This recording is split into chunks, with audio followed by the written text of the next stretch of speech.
बोलो वृंदावन बिहारी लाल।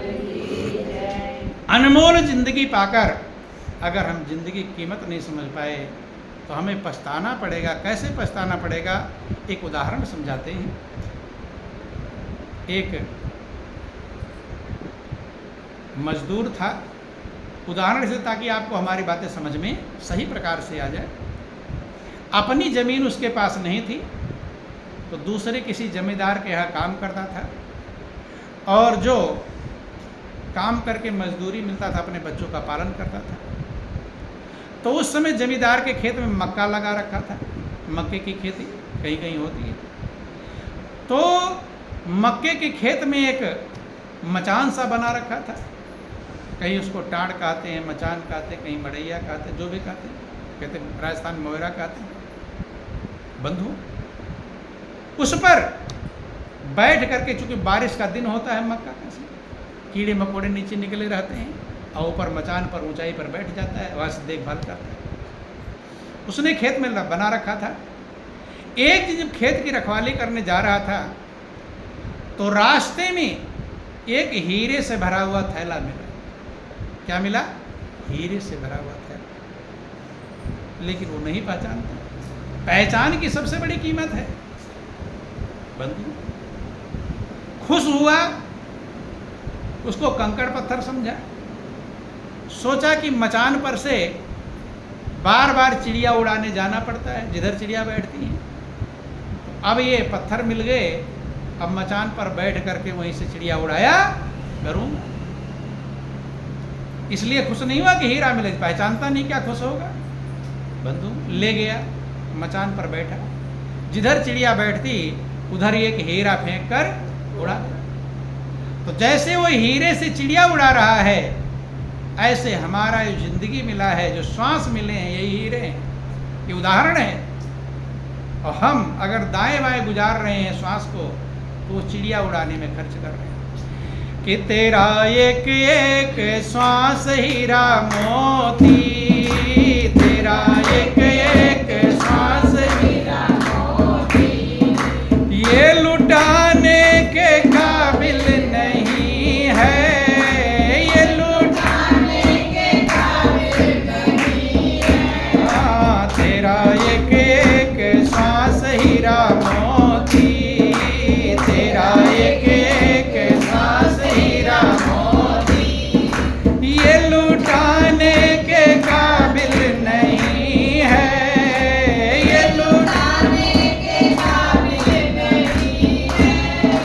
कैसा सुंदर ये नर्तन मिला है, कैसा सुंदर ये नर्तन मिला है, यूं गंवाने के काबिल नहीं है, यूं गंवाने के काबिल नहीं है। हाँ, तेरा एक एक श्वास हीरा मोती, तेरा एक एक श्वास हीरा मोती, ये लुटाने के काबिल नहीं है, ये लुटाने के काबिल नहीं है। चोला अनमोल तुझको मिला है, चोला अनमोल तुझको मिला है, जिसमें जीवन का फूल खिला है, जिसमें जीवन का फूल खिला है। सांसा गिन गिन के तुझको मिला है, सांसा गिन गिन के तुझको मिला है, यूं लुटाने के काबिल नहीं है, यूं लुटाने के काबिल नहीं है।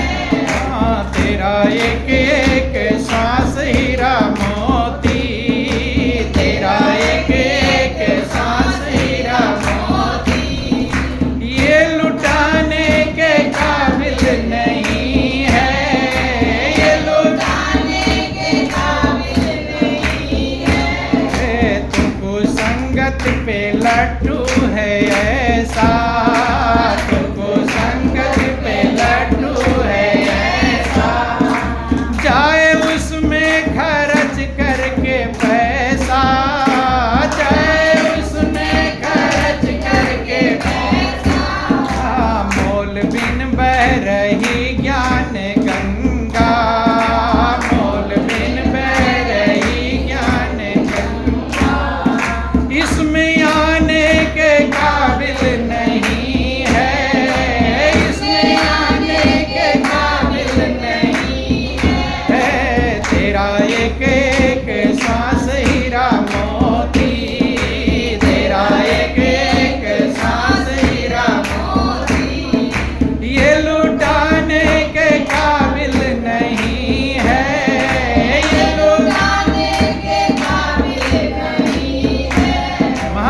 कहते हैं एक पशु होता है, जीते जी सेवा कमाता है, मरने पर भी काम आता है। कि पशु जीते जी सेवा कमावे, पशु जीते जी सेवा कमावे, बाद मरने के भी काम आवे, बाद मरने के भी काम आवे। जीते जी कुछ भी सेवा नहीं की, जीते जी कुछ भी सेवा नहीं है, काम आने के काबिल नहीं है, काम आने के काबिल नहीं है। तेरा एक एक सांस हीरा मोती, तेरा एक एक सांस हीरा मोती, ये लुटाने के काबिल नहीं है, ये लुटाने के काबिल नहीं है। ध्यान देना। और अगर हम जिंदगी को गंवाएंगे तो हमें जीते जी पछताना पड़ेगा। मरने के बाद तो बात अलग है, लोग जीते जी पछताते हैं, पश्चाताप करते हैं। कि गई जवानी बुढ़ापा जो आया, गई जवानी बुढ़ापा जो आया, सबको लगने लगा तू पराया, सबको लगने लगा तू पराया। गई जवानी बुढ़ापा जो आया, गई जवानी बुढ़ापा जो आया। ध्यान देना, जवानी में जो आपकी कदर रहती है, क्या बुढ़ापे में वही कदर होती है, या घटती है या बढ़ती है, क्या होती है? बुढ़ापे में कदर घट जाती है। जिनको पाल पोस के बड़ा किया वही अब फटकार लगाते थे कि बैठे रहो, तुम्हें कुछ नहीं आता। कहते ही नहीं, कहते तुम्हें कुछ लता पता नहीं है। वही बच्चे आपको बिल्कुल मूर्ख बना देते हैं। क्या बना देते हैं? तुम्हें कुछ नहीं पता, चुपचाप बैठे रहो। कहते हैं कि गई जवानी बुढ़ापा जो आया, गई जवानी बुढ़ापा जो आया, सबको लगने लगा तू पराया, सबको लगने लगा तू पराया। बाल बच्चे कहें मर जा बूढ़े, बाल बच्चे कहें मर जा बूढ़े, अब कमाने के काबिल नहीं है, अब कमाने के काबिल नहीं है। हाँ, तेरा एक एक श्वास हीरा मोती, तेरा एक एक श्वास हीरा मोती, ये लुटाने के काबिल नहीं है, ये लुटाने के काबिल नहीं। वही बाल बच्चे जिनके मोह के चक्कर में मनुष्य अपने लक्ष्य को भूल जाता है, अच्छे बुरे कर्म करता है, बेईमानी करता है, भाई भाई का हिस्सा हड़प लेता है। किसके चक्कर में? मेरे बच्चों का ज़्यादा हो जाए। ध्यान देना, जिसके लिए आपने पाप कर्म किया है वही दुखी करे, क्योंकि पाप कर्म से उनका पालन पोषण किया है। इसलिए महापुरुष समझाते हैं कि कर्म अपना सही रखोगे तब आपका जीवन सही होगा, और कर्म बिगाड़ लेंगे थोड़े से मोह ममता के चक्कर में तो जन्म जन्मांतर हमें दुख भोगना पड़ेगा। बाल बच्चे कहते हैं, फटकार लगाते हैं, कोई बिरला सौभाग्यशाली होगा जिसके बच्चे उसे फटकार ना लगाते, नहीं तो ज़्यादातर लोग, पीछे बात मत करो आप, बोलो वृंदावन बिहारी लाल, ज़्यादातर लोग अपने बच्चों से ही दुखी होते। किससे दुखी होते हैं? औरों का दुख ज़्यादा दुखी नहीं कर पाता, क्योंकि पूरी ज़िंदगी अपने बच्चों के लिए लगाते हैं। अच्छे बुरे कर्म करना, झूठ बोलना, ठगहारी करना, बेईमानी करना, दूसरे का माल हड़पना, किनके चक्कर में? दूसरे की ज़मीन छीन कर अपने में मिलाते हैं। किसके लिए? कि मेरे बच्चे की ज़मीन और बढ़ जाएगी। बंधु जितने बुरे कर्म करता है अपने परिवार के लिए करता है, लेकिन लास्ट में उन्हीं से ठोकर आता, वही ठोकर देते हैं। परमात्मा का अजीबोगरीब विधान है, जिसके मोह ममता में फंसते हो उसी से दुख दिलाता है। ताकि तुम्हें याद आए, लोग कहते नहीं जब फटकार लगता है, कहते बेटा भूल गया वो दिन, मैं तेरे लिए बोरियां ढोता था, क्या क्या करता था, आज तू ही मुझे फटकार लगा। नहीं समझ में? फटकार शायद। इसलिए संत महापुरुष पहले से चेतावनी देते, पहले से समझाते हैं कि नमक रोटी खाकर गुजारा कर लो, कम कीमत के कपड़े पहन लो, झोपड़ी में रह लो, लेकिन बुरे कर्म तैयार मत करो। कर्मों की गति बड़ी गूढ़ है, कर्म बड़े बड़े लोग नहीं भोग पाते। पितामह भीष्म का आपने सुना होगा, बाणों की सैया पर लेटना पड़ा। ये क्या है? कर्म।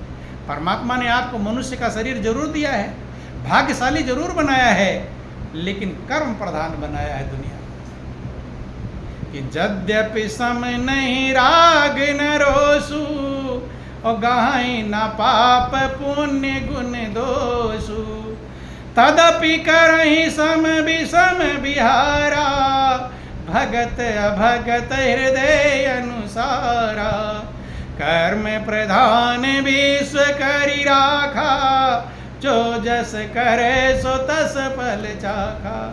इस संसार को परमात्मा ने कर्म प्रधान बनाया, जैसा कर्म करेंगे। तो कुछ लोग कर्म बुरे करते हैं लेकिन भोगने का नंबर नहीं आता, तो और अहंकार में चलते हैं कि मैं तो बुरा कर्म किया लेकिन भोगने का नंबर, लेकिन आज नहीं आया है। जितना देर होगा उतना ब्याज बढ़ रहा है। क्या बढ़ रहा है? भाई बैंक का कर्ज ले लोगे, देर में लौटाओगे तो ब्याज कम होगा, बढ़ेगा। कि कर्म का फल मिलेगा निश्चय ही है, आज नहीं तो निश्चय मिलेगा। तमाम कुत्तों को आपने देखा होगा, पीठ पर घाव हुआ रहता है, कीड़े भरे रहते, काटते रहते, भागता रहता। कर्म का फल है कि नहीं?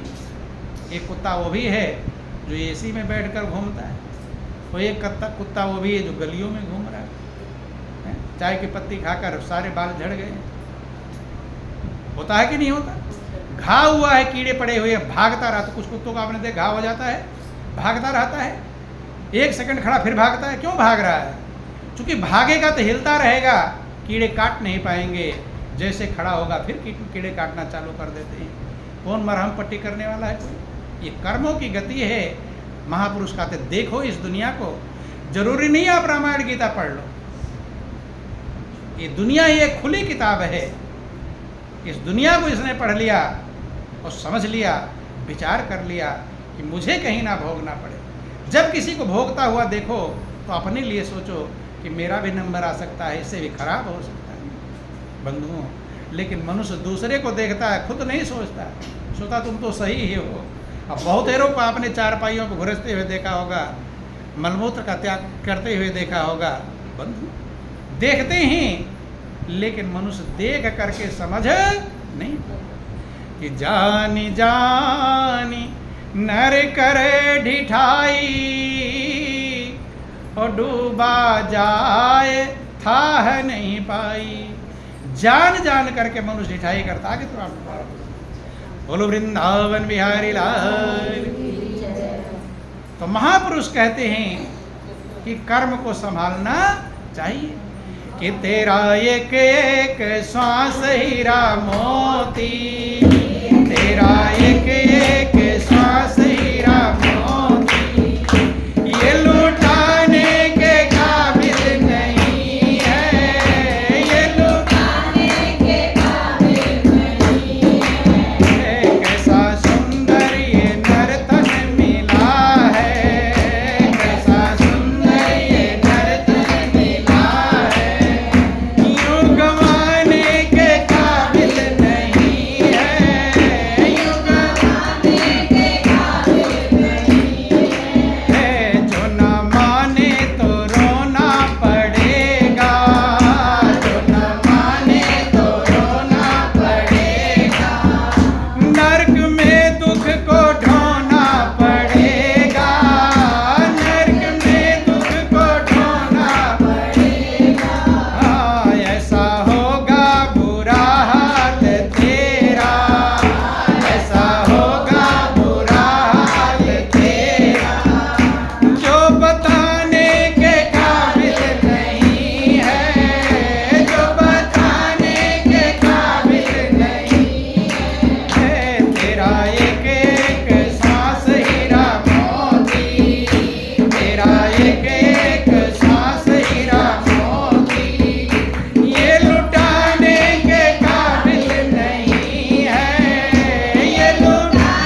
रही थी कि गरीब मजदूर हीरे से भरा हुआ थैला पा गया। हीरा नहीं समझा, उसे कांच का टुकड़ा समझा, पत्थर समझा। सोचा कि चिड़िया उड़ाने में काम आएगा। ले गया मक्का के खेत में, मचान पर बैठ गया। जिधर चिड़िया बैठती, चिड़िया को उड़ाने में हीरा फेंक दिया। नदी किनारे उसका खेत था। कुछ तो हीरे नदी में गिर जाते और कुछ हीरे जो खेत में गिरते थे, सवेरे आकर उन्हें उठा लेता, फिर चिड़िया उड़ाने।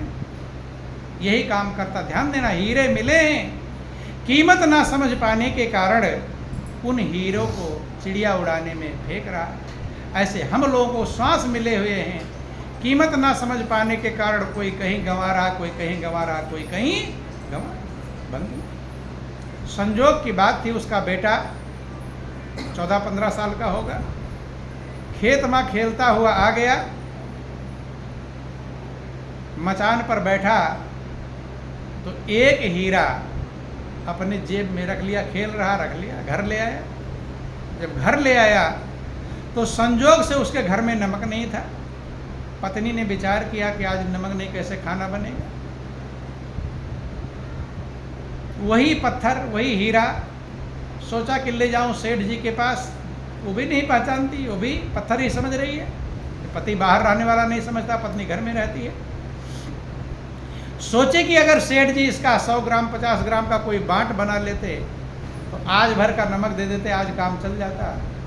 और फिर जब पति आएंगे, मजदूरी मिलेगी, तब नमक खरीद लेंगे। गई सेठ जी के पास कि सेठ जी आज हमारी मजबूरी आ गई, आज मेरे घर में नमक नहीं, और आपका ये पत्थर अगर आपके बांट के काम आ जाए 100 ग्राम 200 ग्राम 50 ग्राम, तो थोड़ा बहुत नमक मुझे इसके बदले दे। तो सेठ तो पहचान, सेठ देख रहा हीरे के बदले क्या ले, पत्थर समझ रही है। बंधु, ऐसे जिंदगी को जब हम नहीं समझ पाते तो वही हाल होता है। आज वाला जमाना नहीं था।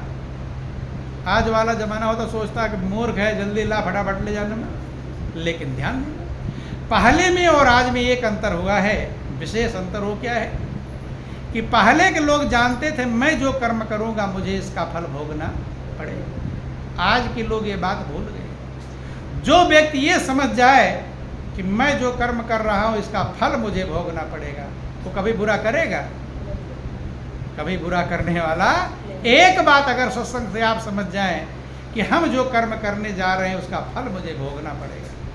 कभी भी आप नमक रोटी खाकर गुजारा कर लोगे, लेकिन बुरे कर्म, जो भी बुरे कर्म करते हैं वो ये नहीं समझ पाते कि इसका फल भी मुझे भोगना पड़ेगा, और ब्याज सहित भोगना पड़ेगा। इसलिए लोग भोगते भोगते तड़पते तड़पते मरते हैं दुनिया में। बंधु, वो ईमानदारी का समझता। सेठ ने कहा कि बहन, भले तू पहचानती नहीं है और इसके बदले थोड़ा सा नमक मांग रही है, लेकिन ये जो तू लाई है ये पत्थर नहीं, ये हीरा है, ये करोड़ों का हीरा है। इसके बदले नमक को कौन कहे? मैं अपना पूरी घर मकान दुकान जमीन जायदाद सब दे दूंगा, लेकिन इसकी कीमत मैं अदा नहीं, इतना कीमती है। तो बेचारी सीधी सादी, पहले लोग सीधे साधे कहे सेठ जी मेरे लिए तो पत्थर ही था, अब आप जो भी दे दो मैं लेने को तैयार। तो सेठ ईमानदार था, उसने अपना तराजू रखा और बांट 2 चीज़ रखा, और पूरा घर मकान दुकान 2-3 मंजिले की जो बिल्डिंग सब उसे सौंप दिया। पता नहीं कितने घर मकान बन जाएंगे। तो जो पूरा सेठ का घर मकान दुकान उसे मिल गया तो भी तो सेठ ही हो गए, सेठ से कम थोड़ा है, सेठ ही हो गए। अब उसकी पत्नी जाती है, मजदूर की पत्नी, सेठ की अट्टालिका बनी हुई थी, जा रही, देखें क्या क्या सामान रखा हुआ है। ऐसे ऐसे गहने जो कभी देखा भी ना हो, पहनने का भी तरीका नहीं, मारो उल्टा सीधा पहन रही, कैसे पहनो, ऐसे ऐसे कपड़े, उसे ज्ञान भी नहीं। बंधु, बेटे से कहती कि बेटा ऐसा कर, चला जा खेत में, और पिताजी को अपने बोल दे कि छोड़ दो नौकरी फोकरी, अब किसी की गुलामी करने की कोई ज़रूरत, अब हम खुद ही सेठ बन के हमारे नौकर काम करेंगे, नहीं समझ गए। अब बेटा तो बच्चा, उसे क्या पता इसका अर्थ क्या होता है। कभी कभी लोग बच्चों से भी झूठ बुलवाते कि नहीं। जैसे कर्ज किसी का लिया हो, अब कर्ज मांगने वाला आ जाए तो घर में ही अंदर रहेगा। तो बच्चे से कह देगा बेटा जाकर कह दे कि घर में है नहीं पापा, कह देते हैं कि पापा घर में नहीं। छोटा सा बच्चा है, अब उसे क्या पता मीनिंग ऐसा क्या है। वो जाकर कहता है कि पापा कह रहे हैं कि पापा घर में नहीं है। सारा पोल खोल दिया। बोलिए प्रेम से गुरुदेव महाराज। उसको मीनिंग, बेटा गया खेत में, कहता कि पिताजी माँ ने कहा छोड़ दो नौकरी फौकरी, अब किसी की गुलामी करने की कोई ज़रूरत है। एकदम गुस्से में लाल हो गया, इतनी मुश्किल से नौकरी मिली है और वो भी छोड़वा रही है। शाम को क्रोध उस समय तो बहुत तेज आया, हल्का फुल्का क्रोध था। घर पर आया, पहले यही पूछेगा क्यों नौकरी छुड़वा रही है और भूखों मरवाएगी क्या। आकर देखा जब झोपड़ी में दिखाई नहीं पड़ी, सोचा कि सामने सेठ का मकान था, सेठ से पूछूं कहाँ पर गई है। पड़ोसी से लोग पूछते हैं। सामने देखा तो ऊपर अट्टालिका पर उसकी पत्नी अच्छे अच्छे गहने कपड़े श्रृंगार सब करके सजी धजी खड़ी है। लेकिन मजदूर नहीं पहचान पाया मेरी पत्नी है। बदल गई, चेंज हो गया। ड्रेस से लोग बदल जाते हैं, बंधु। अब वो देख रहा है कि ये सेठानी भी नहीं, सेठानी तो लंबी चौड़ी थी, तो छोटे कद की लग रही है।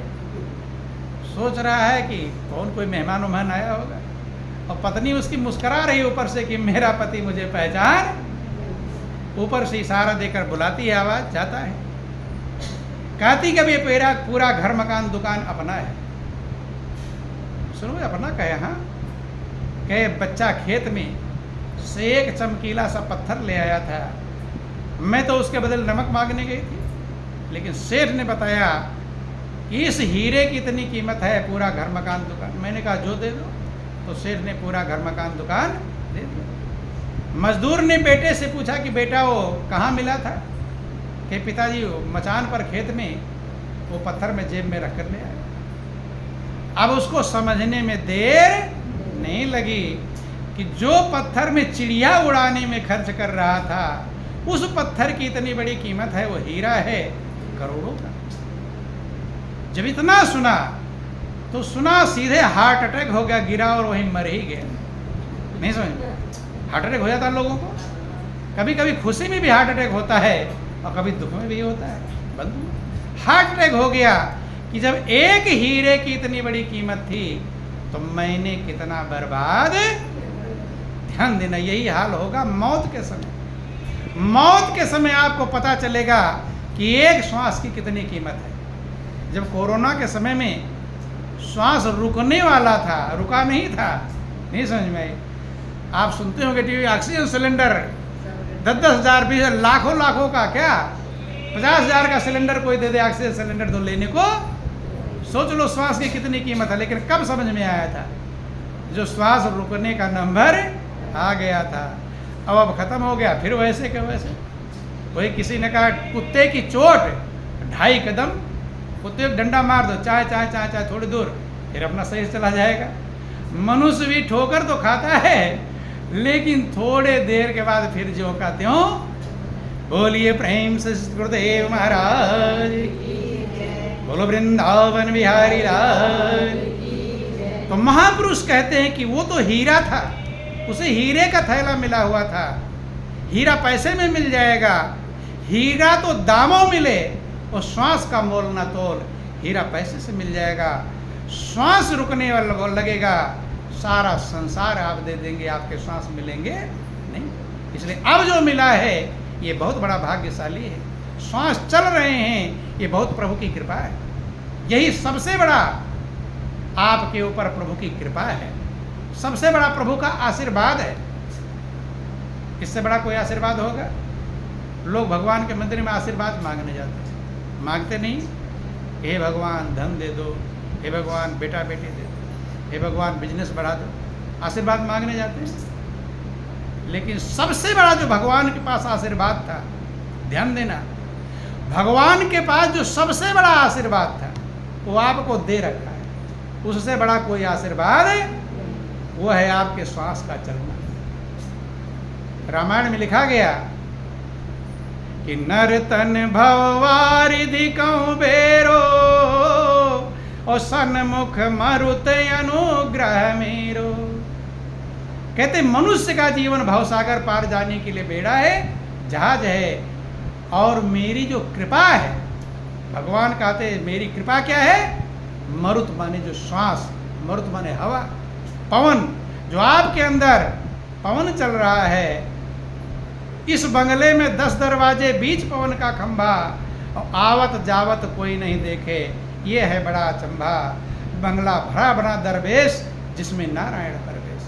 इस बंगले में 10 दरवाजे हैं और बीच में पवन का खंभा चल रहा है। जैसे बिल्डिंग खंभे पर टिकी है, ऐसे आपकी जिंदगी श्वास रूपी, पवन रूपी खंभे पर टिकी हुई है। भगवान कहते मेरी सबसे बड़ी कृपा है, इससे बड़ी कृपा कोई मेरे पास मौजूद ही नहीं। भाई श्वास चलेंगे तब तो धन दौलत कीमती होगा।